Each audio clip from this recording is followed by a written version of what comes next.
There's been a marginal reduction in the fuel prices barely a day after they took effect at the pumps. The initial increase in fuel prices of 17 pesos reflected at the pumps triggering outrage on social media under the Fix the Country hashtag. A group mobilized under the hashtag has indicated an intention to protest the fuel price increase and other difficulties in the country this Sunday, May 9.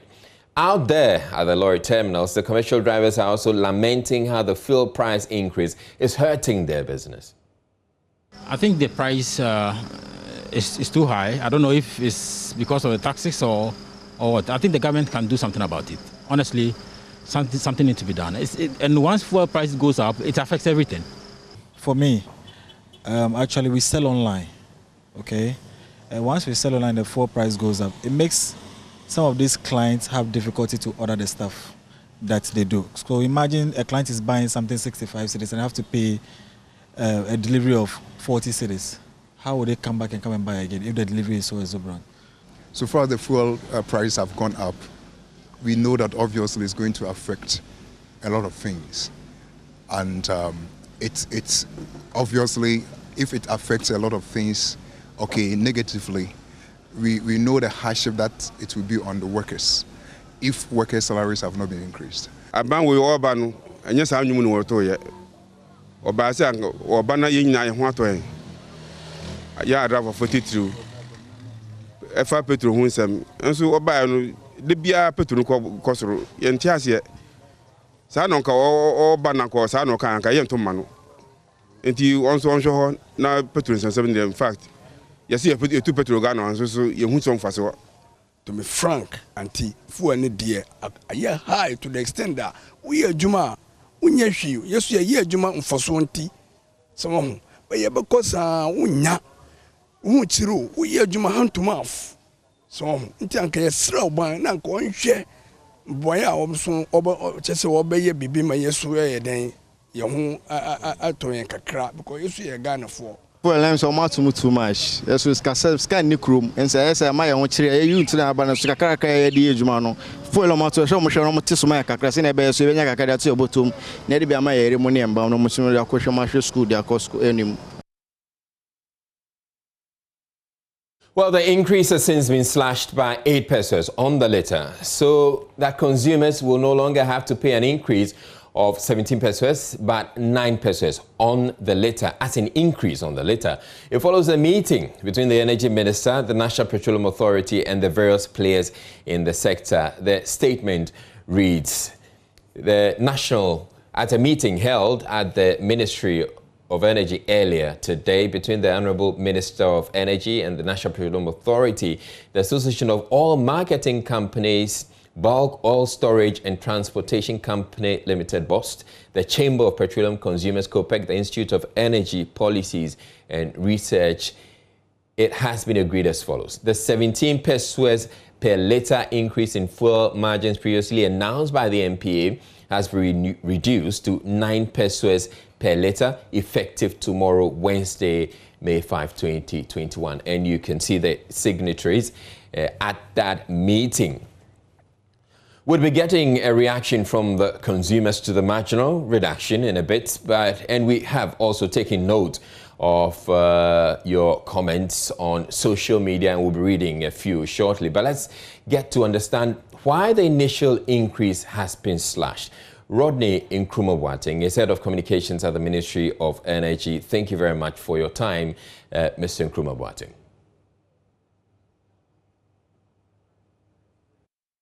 Yes. First of all, let me acknowledge the fact that the fuel increases have caused quite some considerable disquiet in various sections of the society. Nobody enjoys paying more for their fuel, or indeed for any other commodity.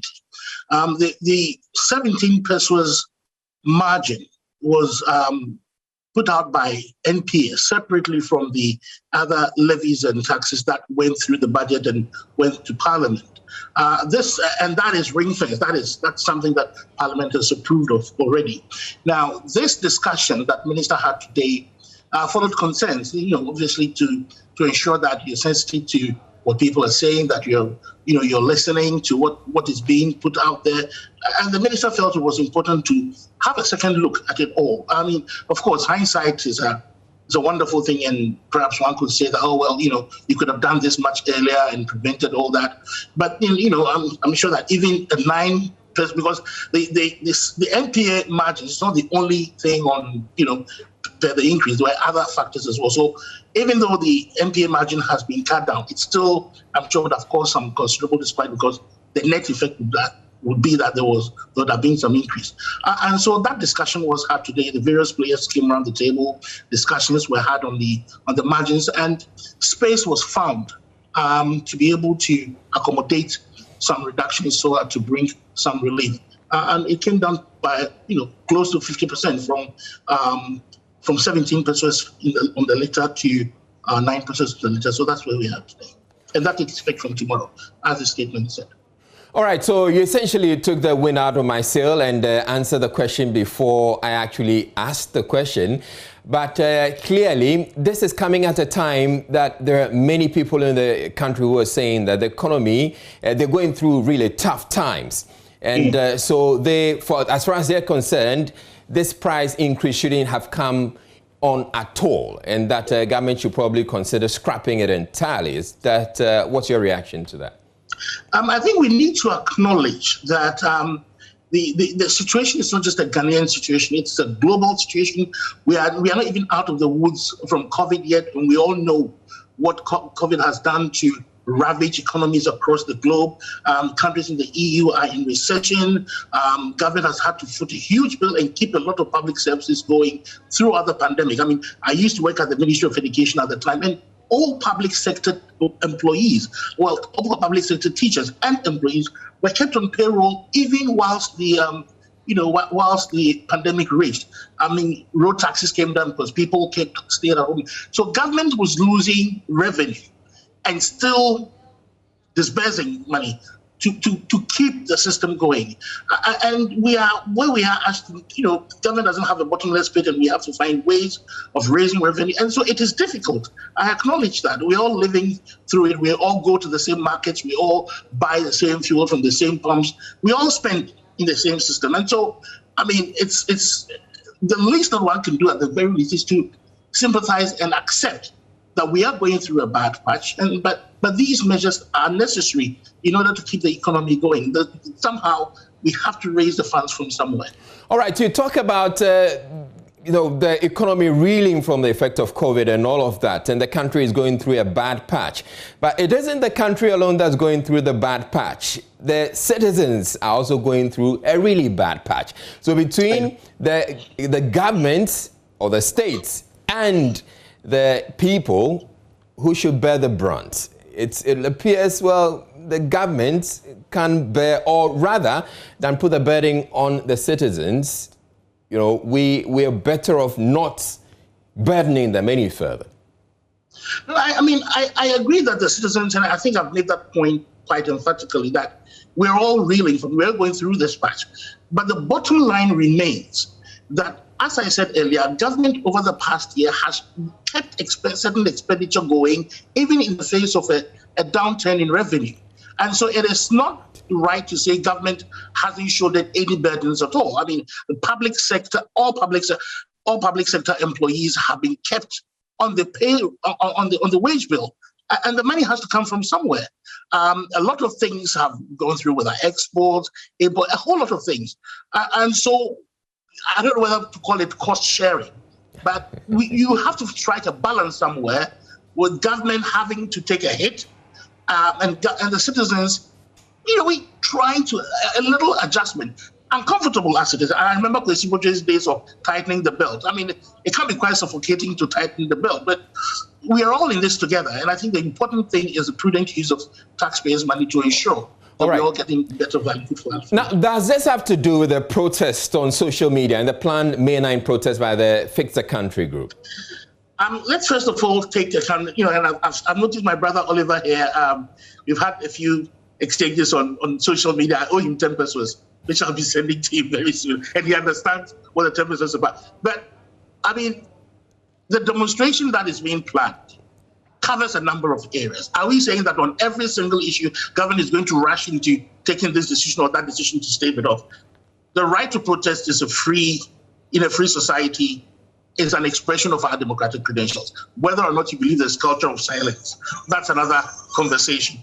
But I don't see why necessarily a demonstration would mean government having to run around like a headless chicken just because there's a demonstration coming up. The important thing is that you have a listening government, you have the benefit of hindsight, of course, that we all have, but you're able to sit down with the relevant players and say, okay, guys, where can we tweak 1 pesewa here and 2 pesewa here, 2 pesewas here, to make life a little bit bearable? 8 pesewas might not seem much, but in the scheme of things, it adds up, and I think it is important that we take cognizance of that. All right, so I'd want you to hold on for me. We've been getting some reactions to the gesture by government from the streets and the commercial drivers. For me, let's assume that it was increased by, let's say, 20 cedis or 10 cedis, and you just reduced it by only 8 pesewas. It's on the low side, because if, let's say, it's 10 cedis and you want to reduce it for everybody to be satisfied, maybe we might not get 50% of that 10 cedis, but say between 10% to let's say 30% will be acceptable. But from the way of from the look of things, the 8 pesewas is not up to maybe even 2% or 5% of the amount, which I think the stakeholders should have a second look at it and do something about it, because this country is for all of us. It's not enough, okay? I bought fuel today, but then it's still at the same price as at, but I'm still hoping it will increase, simply because the fueling station haven't gotten new stocks. So as at the fuel I got today, it's still the same old price. But then the reduction to the 80 pesewas, it's not enough. Yes, something has to be done about it. What I can say is that before the pandemic, it was 25 cedis per gallon. Yeah, so it reduced. Because of the pandemic, it reduced to 16 cedis per gallon. So, as for me, I didn't see any much increment on it. Because now it's, let's say 28 cedis. You understand? So it seems like things are recovering. So things are also going up again. You understand? So from the pandemic, let's say 1 year now. So what I can say is now, okay, let's say 3 cedis increase. That's how I see it. So I think things are going up. So there's no way things will come down. I think maybe probably they should, if there will be an increment, it should be bit by bit, but not this 8%, 12% increment. I think the 12% is too much for us. So if the government can do something about it, with the 12%, it's too much. So it will create problem in the system. I think that's what I can say. The threat reduction there, I think, is not good, and I think the government can do better than this, because compare how the fare and everything is going, and the reduction there, I think it's not good at all. It's not good at all, and I think they can do better than this. They can do better than this. So you had some reactions to the reduction or the gesture by government. We've been joined by Oliver Mause Baka Vomawo, convener of the Fix the Country movement. Now, there are a number of things we're looking at in this conversation, Mr. Vomawo. There's the fuel price increase, which is just one of the several reasons for the May 9 protest. So we'd hear from the conveners of the protest, represented here by Mr. Baka Vomawo. Now, what do you make of the gesture from government, and is it enough to get you to call off the May 9 protest? Well, thank you for having me in this conversation. I feel like I'm losing my voice for having been on so many media engagements and talking to so many people who are very interested in this movement. I mean, the movement has been spontaneous. I mean, I've been up since as early as 5 a.m. Thinking strategy and talking to people. So I'm very encouraged by the massive response and the feedback. You've talked about the government's response and the gesture. Honestly, I do not know to whom the gesture is directed at. We've not had any outreach from the government that this is in response to the Fix the Country movement. And if they're trying to fix the country through this movement, I say bravo on them. They're participating in a democratic conversation that needs to happen. For me, I think that one thing needs to be understood. This movement or this protest is much more than an amenity school. It gets to a point where enough becomes enough. And this is what this is about. You know, a couple of minutes before I came on to this, my father, Bernard Bakavama, or Gaskia as his friends call him, sent me a text message where he asked me, we have had so many protests in the past, and how can this protest break the camel's back, he said. And the question sort of caught me unexpectedly. I mean, I was surprised by it. And it made me pause and interrogate myself as to why we are doing this and what it will take for the status quo or the sort of governance that holds democracy hostage as we have it. What will it take to break that camel's back? Now, for me, it takes a lot more than a single magical moment to break the camel's back. It takes more than 6 pesewas in any event.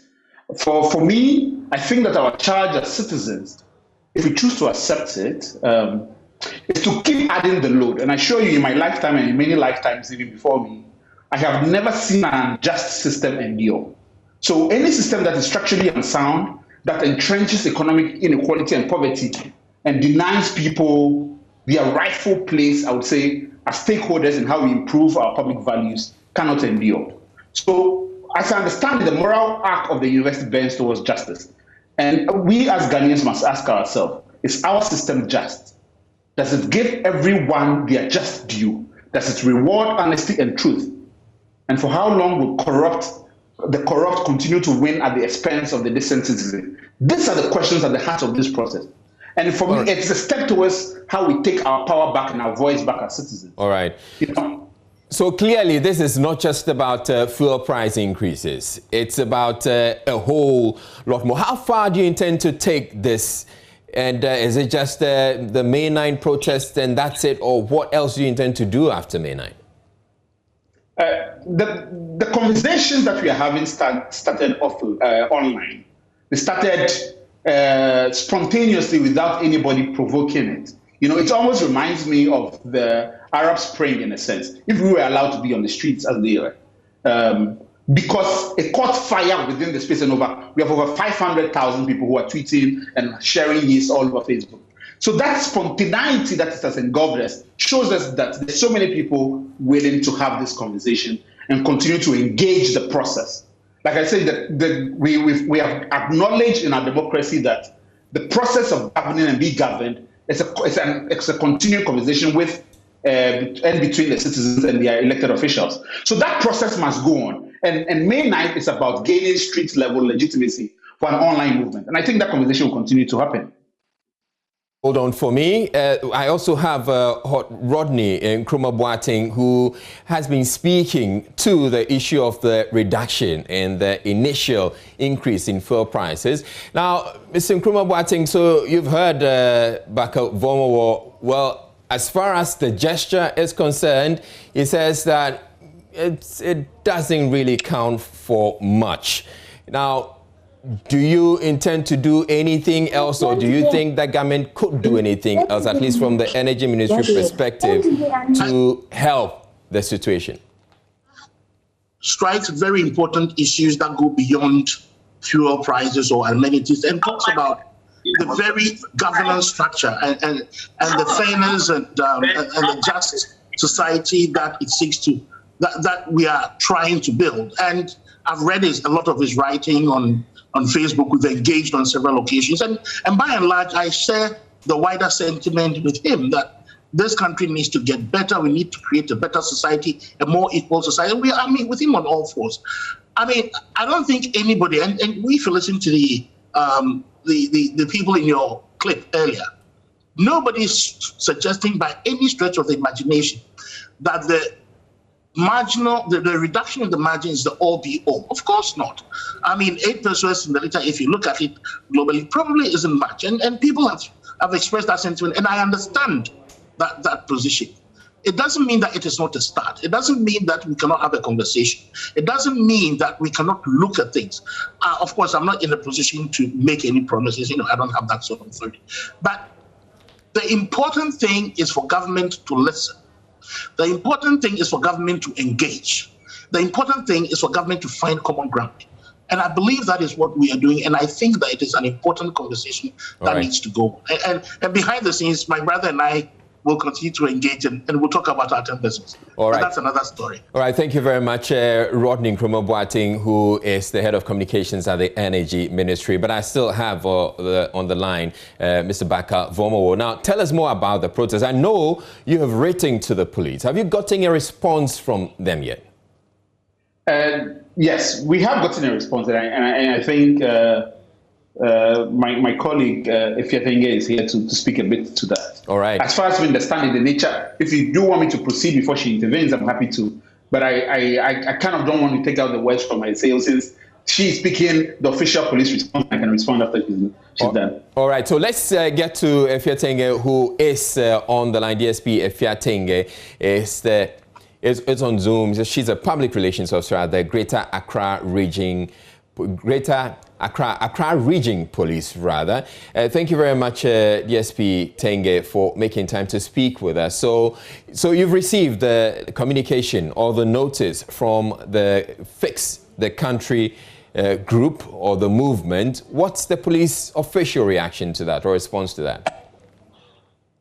All right, Israel, before we had the official notification, we had even chanced on some information on social media of this protest. All right. And so this afternoon, we received a formal notification from this group.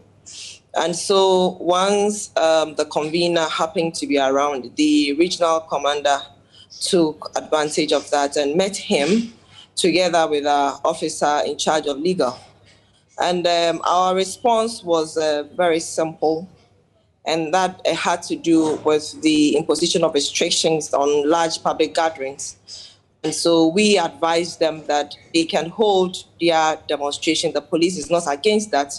But for now, this is not a time to do so because of the imposition on restrictions, especially on public gatherings, and in particular demonstrations. We know the police's stance since these restrictions were enforced. And we notified them, or we responded to their letter through writing that we may not be able to provide the necessary security for them to embark on this demonstration. They can, however, do so later when the restrictions have been lifted. All right, so let me get the reaction of Mr. Baka Vomowo. So as it is, the police is saying that you can go ahead with your demonstration after the restrictions have been lifted. Essentially, COVID does not permit the kind of protests you're thinking, you're considering or planning. I have continued to characterize this as a democratic conversation.